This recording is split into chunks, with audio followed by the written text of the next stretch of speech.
Hi there, are you here for the historic homes tour? All right. Nice to meet you. I'm your guide, Dreamy. Come on in. Now, just a few rules to begin with. We ask that you not touch any of the artifacts. All of the furniture and art in this house is original to the era, with some of the objects originally belonging to the owners who lived and died in this house. I'll be sure to point them out to you as we pass. I must also insist that you stay by me during this candlelit tour. The rooms get very dark, and the corridors are winding. It is very easy to get lost if you don't stay by my side. It can be dangerous in this house all alone by yourself. In the dark, with no one to help you, should you bump into a piece of furniture and stub your toe. We wouldn't want you to get hurt now, would we? So be sure to stay by my side, and I'll make sure you get out as safely as possible. I also ask that you refrain from using flash photography. Some people say it disturbs the spirits of the house. But really, you're more likely to pick up dust motes and think that they're orbs. And with that out of the way, do you have your equipment? Would you like to check it before we get started?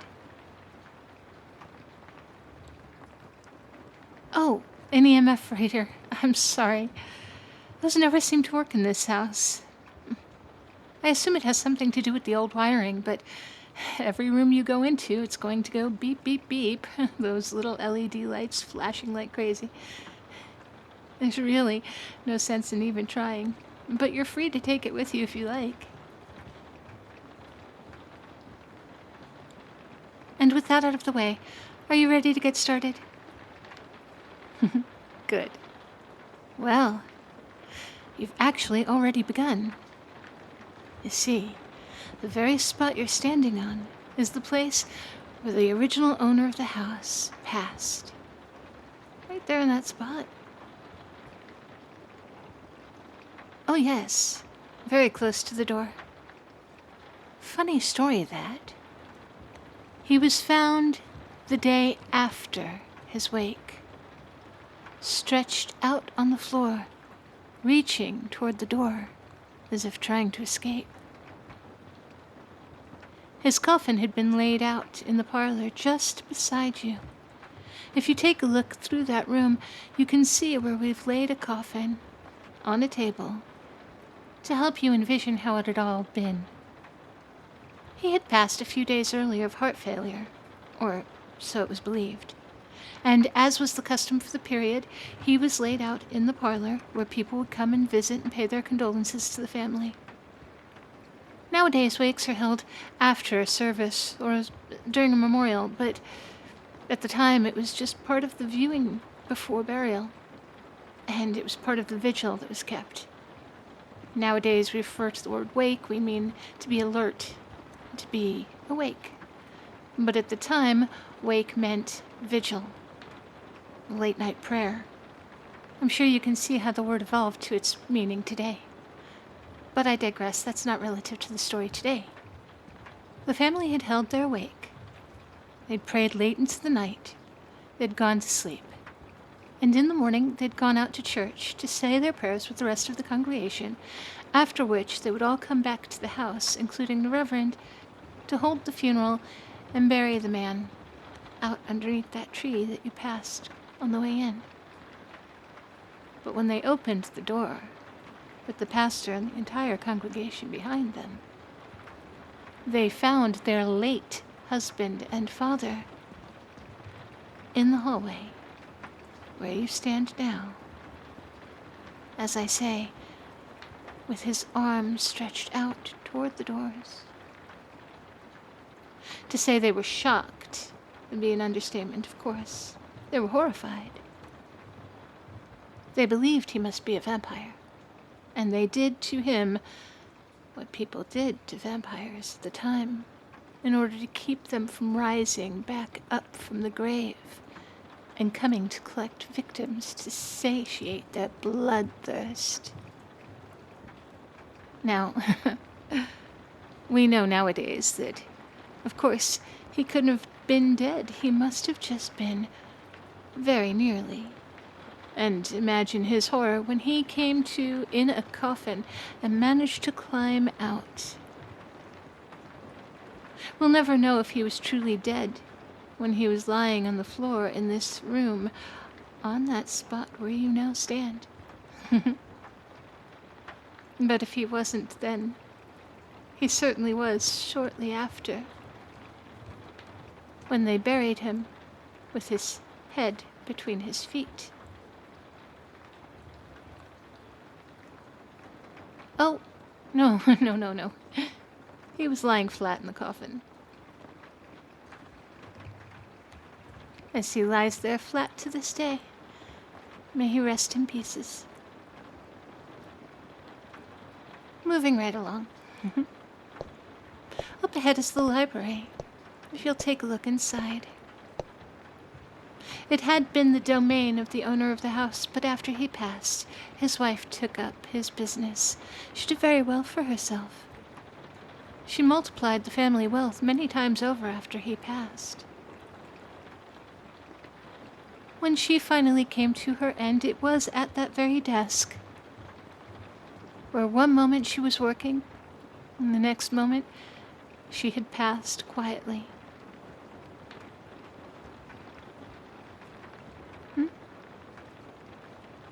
Oh, no, not a heart attack. I said she passed quietly. I didn't say she passed peacefully. She was murdered by a son-in-law who wasn't satisfied with the dowry her daughter had received once he'd gambled it all away. She didn't see it coming. So I suppose, in her way, she did die peacefully. One moment she was happily working on her ledger, and then the next, knifed in the back. Quite literally. Across the hall in the dining room is where the son-in-law passed, just 2 months later. Poisoned by his wife. Justice at the time was harder to come by. All he had to do was say that he was out at the time that his mother-in-law had been murdered, and there was no proof that he had done it. But his wife knew. She recognized the knife. It wasn't until her own death, years later, that she confessed to what she'd done. She could have explained to the police that she had purchased the knife for him for his birthday, and that would have incriminated him heavily, of course. But it wasn't for certain, and she didn't want him to go to jail. She wanted revenge. Clever girl. If you follow me up the stairs. This is where the next generation passed. Both of them. The original owner and his wife had 2 daughters, the one who married, and the spinster. After her husband's untimely demise, the older sister never married again, choosing instead to take over the family business. She and her sister both. They did everything together. They lived together, went to church together, went on vacations together. They were almost inseparable until that last day, when the elder sister passed and the younger sister was left alone. No family, no lovers, only friends from the church and from their travels. We'll never know exactly how the younger sister died, whether it was of a broken heart or whether she did something to hurry along nature's path.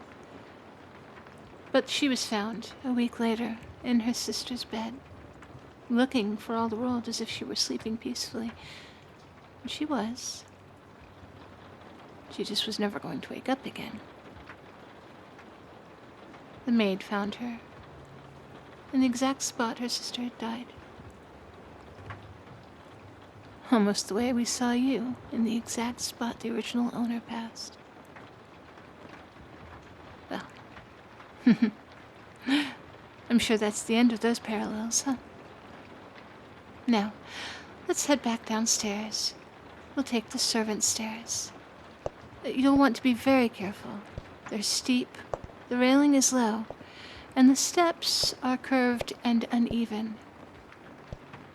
So I'm sure there's nothing suspicious at all about the fact that multiple maids have slipped down these stairs, cracked their skulls, and never awoken again. Huh. It is a coincidence. You would think that at some point one of them would have learned from the previous experience of the others. And here we are, back at the beginning. Right there's the door. So tell me, did you see anything? Any unexplained phenomenon? Any unusual readings on your meter? Any intriguing images in your pictures? Do you believe you've seen a ghost?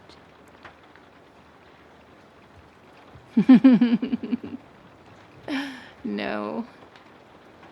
No. No one ever does when they're with me, I'm afraid. No, I don't know if there are ghosts here. Some people say there are, but I've never seen anything. And I've been here since 1812. All right, now thank you for taking our tour. You have a good evening and take care out there. Bye-bye.